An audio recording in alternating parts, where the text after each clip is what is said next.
Good morning. അപ്പോൾ നമുക്ക് സ്നാക്സും ലഞ്ചും ഒക്കെ എന്താണെന്ന് നോക്കിയാലോ. അപ്പോൾ സ്ട്രോബെറീസ് ഉണ്ടായിരുന്നു, വാഷ് ചെയ്ത് കട്ട് ചെയ്ത് ഞാൻ വെച്ചു. കൂട്ടത്തിൽ കുറച്ച് ഹണിയും വെച്ചിട്ടുണ്ട് ഡിപ്പ് ചെയ്ത് കഴിക്കാനായിട്ട്. കാരണം ഈ സ്ട്രോബെറി ബ്ലൂബെറി ഒക്കെ നല്ല പുളിയുള്ള കൂട്ടത്തിലാണ്, ഞാൻ പറയാതെ നിങ്ങൾക്കറിയാം.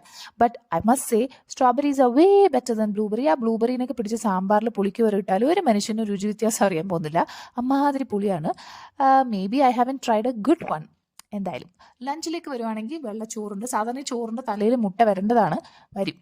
സൈഡ് ഡിഷായിട്ട് ഞാൻ വാഴയ്ക്ക തോരൻ, വാഴയ്ക്ക പുട്ടെന്നൊക്കെ പറയും. ഇതിൻ്റെ റെസിപ്പി ഞാൻ ഷോർട്സ് ആയിട്ട് ഇട്ടിട്ടുണ്ട്, നല്ല ടേസ്റ്റാണ്.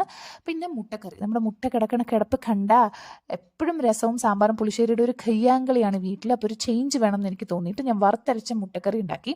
വറക്കാനും പിടിക്കാനൊന്നും ഞാൻ നിന്നില്ല, എൻ്റെ കയ്യിൽ തേങ്ങ വറുത്തതുണ്ടായിരുന്നു. അപ്പം വളരെ പെട്ടെന്നായിരുന്നു മുട്ടക്കറിയുടെ ഉത്ഭവം.